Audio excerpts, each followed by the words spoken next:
I've been feeling so down, yeah. Can you tell me why? Can you tell me why I'm down, yeah. No friends of mine. Halo teman Saski, gimana kabarnya? Semoga teman-teman dalam keadaan sehat dan bahagia selalu ya. Teman Saski, ada nggak nih yang bingung tentang bisnis model kanvas? Apa siapa tahu teman-teman baru dengar, pertama kali dengar. Kalau teman-teman mau pakai bisnis model kanvas untuk bisnis teman-teman, tapi masih bingung cara pakainya atau cara memahaminya, di video kali ini Saski bakal share gimana caranya pakai bisnis model kanvas. Tonton sampai akhir ya. Pertama-tama aku bakal jelasin dulu tentang bisnis model kanvas. Apa sih bisnis model kanvas itu? Bisnis model kanvas adalah kerangka yang digunakan untuk membantu teman-teman memahami nih komponen-komponen di dalam bisnisnya teman-teman. Sesuai namanya, bisnis model kanvas ini akan berbentuk gambar-gambar supaya teman-teman mempunyai kesepahaman yang sama dan real tentang tipe-tipe konsumen, pembagian biaya, dan lain-lain. Dengan kerangka ini, diharapkan teman-teman jadi mempunyai gambaran yang lebih jelas nih tentang keseluruhan bisnis teman-teman tuh sebenarnya kalau dipersimpel, gambarnya kayak gimana. Dan setelah teman-teman jadi tahu nih bagian-bagiannya apa aja, teman-teman diharapkan jadi bisa lebih clear kira-kira strategi apa aja nih yang bisa dilakuin di bisnis teman-teman dan supaya bisa lebih cepat terrealisasikan. Bentuknya kayak gimana sih si bisnis model kanvas tuh? Nih aku kasih tunjuk ya bisnis model kanvas. Jadi di bisnis model kanvas itu ada 9 kotak yang berisi 9 pilar utama. Key partners, key activities, key resources, value propositions, customer relationships, channels, customer segments, cost structure, dan yang terakhir revenue stream. Buat teman-teman gak usah bingung duluan, tenang aja, Saski bakal jelasin satu-satu dengan cara yang mudah dipahami ya. Yuk. Yang pertama adalah customer segment. Nah, di sini tuh teman-teman tentuin customernya tuh mau siapa, teman-teman mau jual produk ini ke siapa. Kemudian yang beli tuh siapa? Yang beli itu customer ya sebutannya. Yang pakai itu siapa? Yang pakai itu user.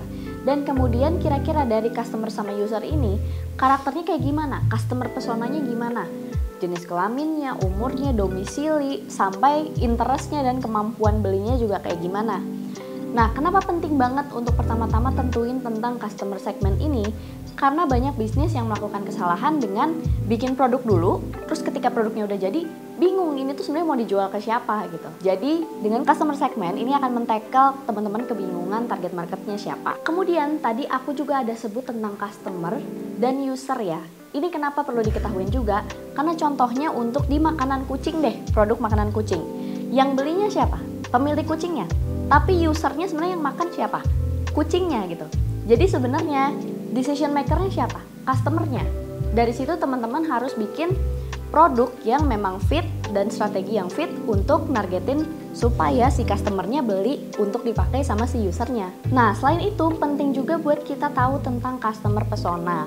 Jadi kayak tadi nih misalnya tahu untuk jenis kelamin, domisili, umur, kebutuhan, aktivitas, interest. Dari situ teman-teman juga bisa nentuin nantinya kira-kira produk apa yang dibutuhkan. Mereka lagi punya problem apa dan produk apa nih yang nge-solve problem mereka. Dan setelah itu nantinya akan membantu teman-teman untuk bikin marketing strategi. Oh, kalau umurnya segini-segini mainnya sosmed ini. Oh, kalau umurnya segini-segini banyaknya belanjanya offline atau lihat di banner atau lihat di TV. Makanya penting banget nih buat teman-teman juga cari tahu tentang customer personanya. Yang kedua adalah value proposition. Nah, ini tuh tentang kira-kira sebenarnya produk teman-teman tuh yang mau dijual produk apa. Kelebihannya apa nih kalau dibandingin sama kompetitornya teman-teman. Apa nih yang paling menarik dari produknya teman-teman dan apa yang membuat orang-orang harus pilih produk teman-teman dibanding produknya kompetitor. Dan yang terakhir, mau menyelesaikan masalah customer di bagian mana nih? Aku coba kasih contoh ya, misalnya sekarang kan ibu-ibu banyak juga yang kerja ya, dan makanya di Korea nih kalau teman-teman nonton drakor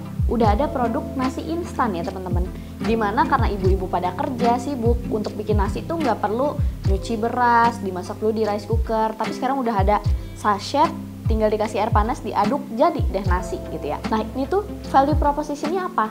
Dia itu menyelesaikan berbagai masalah. Misalnya jadi praktis, instan, hemat waktu, murah, enak. Jadi dari situ teman-teman bisa angkat nih kira-kira kelebihannya produk teman-temannya apa, dan dibandingkan sama kompetitor kira-kira plus minusnya gimana. Nah itu yang nanti teman-teman jadikan value proposition. Yang ketiga adalah channel. Nah channel tuh ada 3 macam. Channel promosi, transaksi, sama distribusi. Yang pertama adalah channel promosi gitu ya. Dari mana nih target marketnya teman-teman tahu tentang produk teman-teman?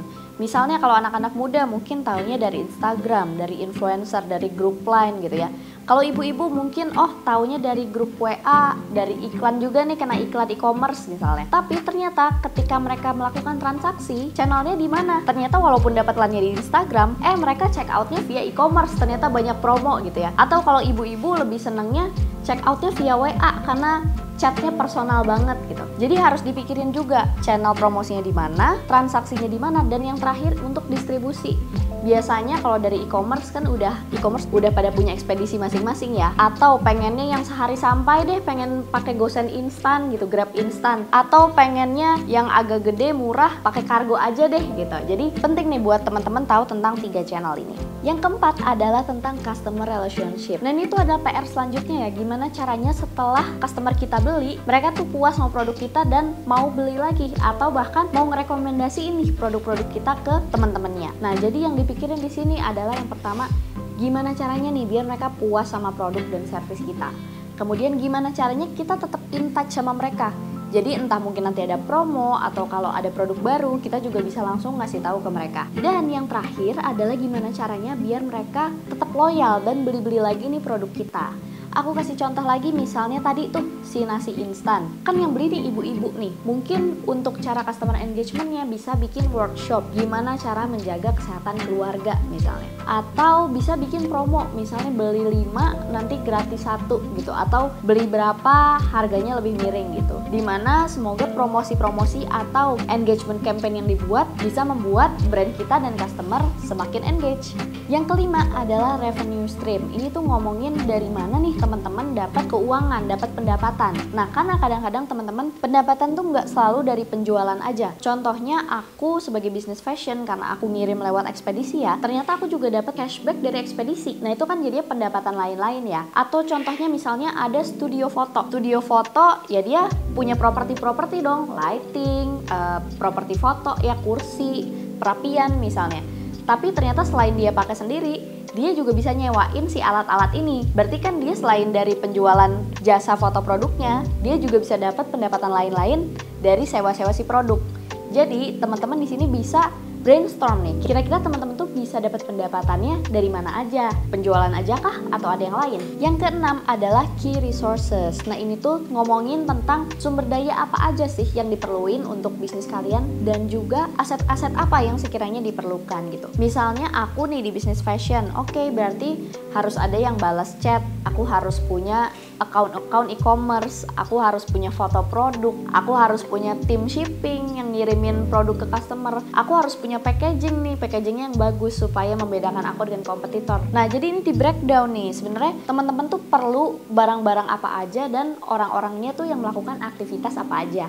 Yang ketujuh adalah key activities. Nah ini tuh aktivitas-aktivitas apa aja yang dilakukan dari awal bisnis sampai akhir gitu. Kalau aku ya produk fashion, berarti bahkan mulai dari nyari bahan, desain produk, terus nanti photoshoot, upload ke e-commerce, bales chat, ada finance, terus kemudian sampai nanti dikirim ke customer. Dan tapi yang paling akhir ada customer relationship management lagi. Nah jadi aktivitasnya di breakdown dari awal sampai ujung itu apa aja sih yang harus dilakuin. Yang kedelapan adalah key partners. Nah ini kira-kira pihak-pihak siapa aja sih yang bisa berkontribusi terhadap bisnis teman-teman. Bukan hanya internal ya, mungkin internal ada karyawan, ada shareholder gitu ya. Tapi ternyata pihak-pihak eksternal juga, misalnya vendor, terus ekspedisi, terus e-commerce, terus influencer. Nah dari sini, dari ngejabarin nih kira-kira pihaknya siapa aja yang berhubungan sama kita jadi bisa bikin strategi untuk kolaborasi sama key partnersnya kita. Dan yang terakhir, yang ke-9 adalah cost structure. Di sini teman-teman nentuin nih kira-kira modal barang tuh berapa sih, biaya operasional yang di-spend tuh berapa sih, buat marketing gimana, buat sumber daya manusia gimana. Nah biar teman-teman gak bingung, boleh juga nih recall ke video aku yang sebelumnya tentang finance untuk small business. Boleh ke video itu dulu ya. Nah itu dia penjelasan tentang 9 pilar utama yang ada di bisnis model Canvas. Buat teman-teman pengusaha muda yang tadinya masih bingung, semoga dengan penjelasan aku udah lebih tercerahkan dan bisa nge-planning untuk bisnisnya.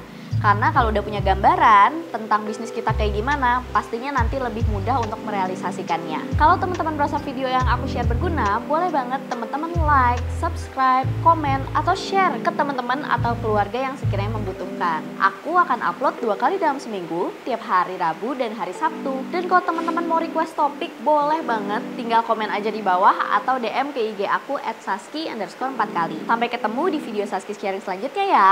Bye!